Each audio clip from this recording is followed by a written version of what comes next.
Ini ada tulisan dari Lora Ismail Al-Khalili. Ini benar-benar menguliti habis, benar-benar menelanjangi habis kitabnya Kiai Haji Madudin yang berjudul Al-Fiqroh An-Nahdiyah. Ternyata di situ isinya kopas-kopas dari situs Wahabi, dan bukan hanya kopas, ada yang cuma dibolak-balik susunannya. Saya bacakan dulu ya biar tertib. Kiai Madudin Usman Al-Bantani penulis kitab Pemikiran NU, tapi isinya kopas dari situs-situs Wahabi. Sebuah catatan seorang pembaca. Saat catatan ini ditulis, saya sudah membaca hampir separuh. Ini baru separuh yang dibaca ya. Kitab Kiai Imad Al-Fiqh An-Nahdiyah. Sesuai dengan namanya, kitab setebal 273 halaman dan sudah masuk cetak ketiga ini menurut Kiai Imad berisi pemikiran-pemikiran Ahlus Sunnah wal Jamaah dan Nahdlatul Ulama.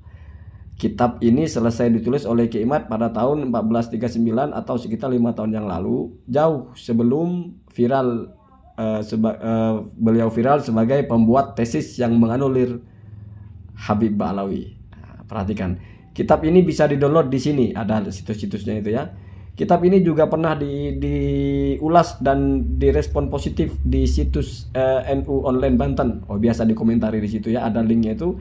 Di situ penulis Hamdan Suhaimi, ini juga pendukung Kemat kayaknya. Wakil Ketua PWGP Ansor Banten mengomentari, lihat komentarnya keren ya. Sebagai orang awam tentu saya sangat memuji karya Kiai Haji Madudin ini karena jarang dikembangkan oleh kiai pesantren. Seandainya bisa saya sejajarkan, mungkin kitab ini sejajar dengan kitab-kitab karya ulama Timur Tengah. Wow. Dan telah menjadi rujukan kita dalam memahami ajaran Islam, ajaran dan ilmu Islam yang sempurna dan luas. Luar biasa pujiannya ya. Bagi pembaca awam, khususnya jika ia termasuk muhibbin Kemat, kitab ini memang akan terlihat sangat keren dan mengagumkan. Bayangkan seorang ulama Nusantara di Kresek, Banten bisa menulis kitab setebal 273 halaman dengan berbahasa Arab yang sangat lugas dan ilmiah. Para pembaca pasti akan berdecak kagum. Kok ada ya Kiai Alim itu? Ya kan, ada kan, banyak kan? Enggak kalah sama ulama Arab sana. Perhatikan ya, ini komentarnya. Tapi sayang saya bukan pengagum berat Kiai Imad. Saya membaca kitab ini karena murni penasaran dan pengen tahu seperti apa sih kualitas kealiman seorang Kiai Imad yang sedang dielu-elukan para muhibbinnya. Itu pedes ya. Hasilnya, setelah membaca sampai halaman 126 ya, dari halaman 273 dibaca 126, baru separuh berarti, saya menemukan satu fakta yang sangat membagongkan. Apa itu? Banyak dari isi kitab Pemikiran NU karya Kiai Imad ini beliau kopas dari situs-situs Wahabi tanpa menyebutkan sumbernya. Sebetulnya nggak cuma masalah Wahabinya Pak, Anda kopas tapi nggak nyebut sumber, seolah-olah itu Anda yang buat. Malas ngetik, kopas ya. Terus gak disebut sumber, nyusun bahasanya juga ternyata kopas-kopas aja kan, kacau ya. Perhatikan, believe it or not, percaya atau tidak, berikut adalah data-data yang berhasil saya kumpulkan, kemungkinan besar akan bertambah kalau saya hatam membacanya. Ingat, ini baru baca separuh ya, perhatikan mana data-datanya ya. Contoh, 1, di halaman 44.1 ketika membahas tentang bilangan jamaah sholat Jumat, saya sudah mulai merasa aneh ketika di situ Kiai Imad juga mencantumkan pendapat Ibnu Taimiyah. Padahal katanya ini kitab Pemikiran NU gitu. Al-Mas'alatul Ula fi Adadi Al-Jum'ah dan seterusnya ya. Ternyata ibarat ini beliau kopas atau lebih tepatnya cut paste ya. Copy paste, cut paste ya, bahkan langsung disalin plak-plak ya. Plus sedikit modifikasi, hanya dirubah sedikit saja dari situs Wahabi. Ada situsnya itu ya. Ini bisa dipertanggungjawabkan Pak ya. Kamu kunjungin saja.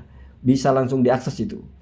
Perlu diketahui, situs Islam Webnet ini adalah situs raksasa Wahabi yang biasa memuat fatwa-fatwa ulama-ulama Wahabi seperti Bin Bas, Utsaimin, Albani dan lain-lain.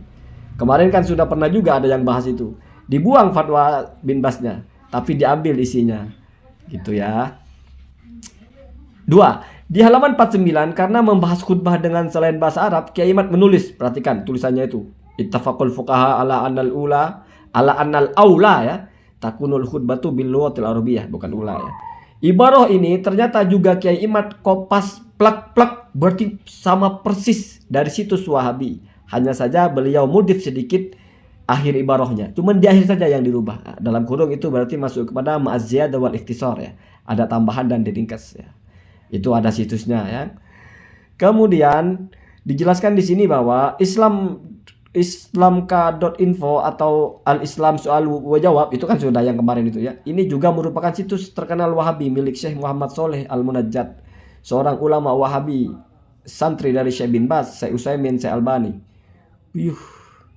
Jangan ngeri tenan iki fikroh Nahdiyah opo fikroh An-Najdiyah ini. An-Najdiyah ini pemikiran Najd ya. Aduh, ini saya jadi ingat kayak Mama Gufron ini. Buat buku NU tapi isinya Wahabi. Ada itu, nanti saya ulas itu. Bagian 3 di halaman 93 ketika membahas tentang jual beli kredit. Nah, ini yang paling kocak ya, sampai ditulis di sini ibarahnya. Atau bai'ut taksid. Lagi-lagi dan lagi Kiai Imad kopas redaksi dari situs Wahabi islamka.info, redaksi kitab Kimat. Perhatikan al-mas'atul ula ya. Fi bai'ut taksid, bai'ut taksid au bai'u al-kredit. Bah, perhatikan. Redaksi itu sampai kepada wal umam itu ada di bawah persis. Bai'ut taksid minal masailati yang bawil ihtimam ya, yang punya Kiai Imad paragraf pertama, di bawahnya yang situs aslinya paragraf kedua ya kan. Kemudian di anahu bai'ut taksid huwa bai'un, ketika mentakrif bai'ut taksid kredit itu Kiai Imad meletakkan di paragraf kedua, sementara yang di sini ada di paragraf pertama. Ya, kan cuma dirubah-rubah sedikit, Pak. Kemudian Fatastari itu setelah li'ajlin maklumatin Fatastari itu juga ada di sini, Pak. Fatastari tambahannya ini. Di paragraf kedua kan ada itu. Setelah Ba'dal Harbi Al-Alami Atsaniyah, setelah Perang Dunia Kedua kan tidak disebut itu. Kemudian Fatastari di atas persis ya, cuma dioplos saja. Aduh, Pak, nulis kitab kok begitu ya? Ya janganlah ya. Masa kitab orang, situs website orang cuma dioper-oper. Kayak orang skripsi buru-buru ini. Halaman keempat ya. 116. Ini akdun nikah bil hatif, ini yang dibuang nama-nama pemfatwanya Syekh bin Baz, Afta Syekh bin Baz nggak dipasang di sini. Ini sudah pernah dibahas ya. 4 skip ya sudah ya, tentang kawin pakai internet itu yang kemudian menyalahkan Habib Alawi dan seterusnya ya.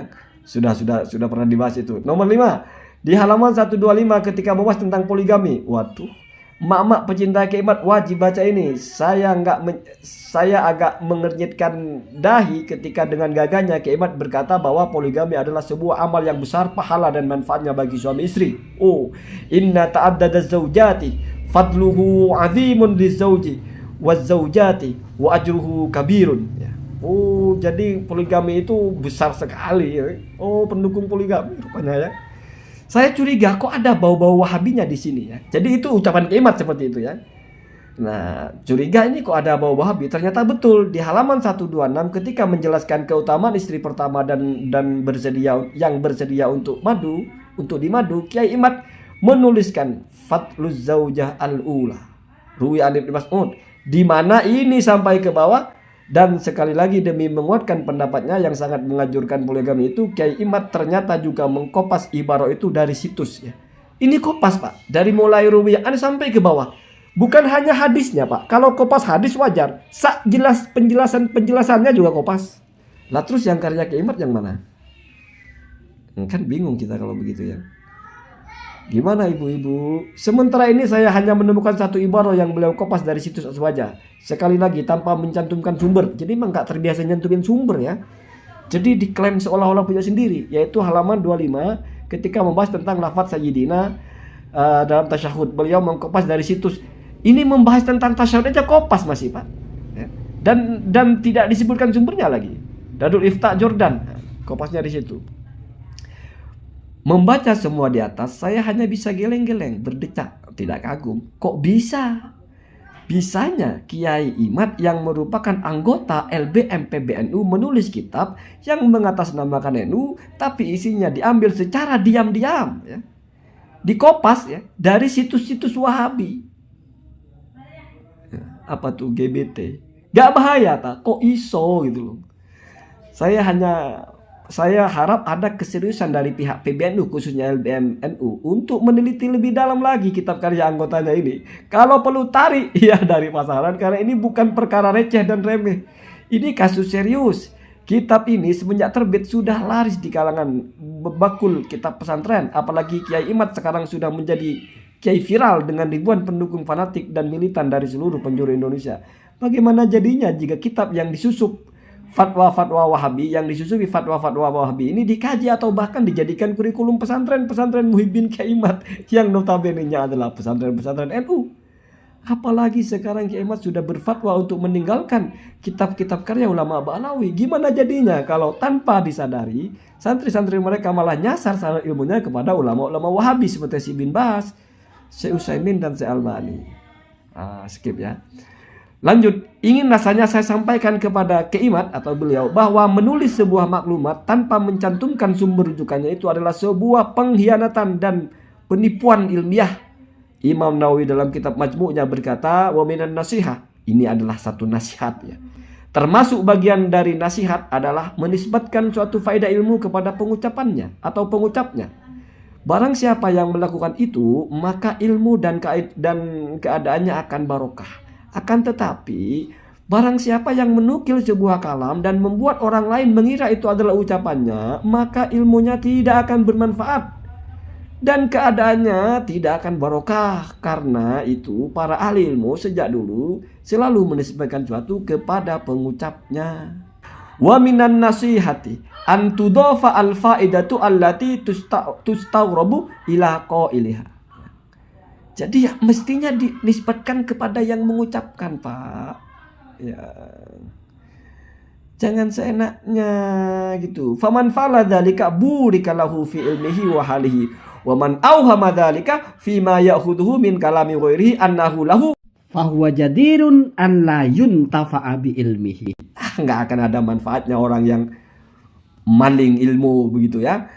Tulisan orang di Kompas sok-sok kayak kitab sendiri, begitu ya. Wala yubaraku lahu fi halihi, enggak akan diberkahi.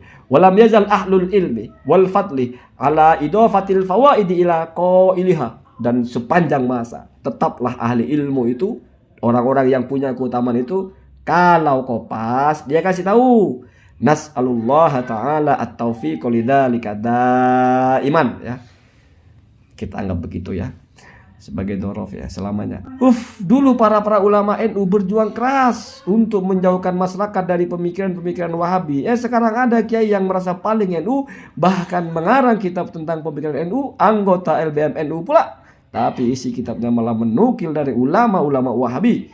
Mari rapatkan barisan dan sama-sama kita jaga NU kita seperti apa yang pernah didawuhkan oleh Syekhuna Maimun Zubair. Mas yo opo NU kui tinggalani para wali, yo wajib dijogo. Bagaimanapun juga NU adalah peninggalan para wali.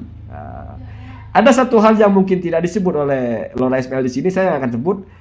Dalam kitab Al-Fiqh An-Nahdiyah fi usuli wa furu'i ahli sunnah wal jamaah ini, penulisnya taklif Imaduddin Sibtu Utsman. Jadi masih memakai Sibtu, menunjukkan kalau ke Utsman itu intisabnya jalur perempuan, makanya Sibtun, cucu dari perempuan gitu. Ya sama dengan Sayyidina Hasan Husain itu Sibtun Nabi ya. Cucu dari Nabi tapi jalur ibu, yaitu jalur ibunya Hasan Husain ya. Allahumma hadina hadasabil.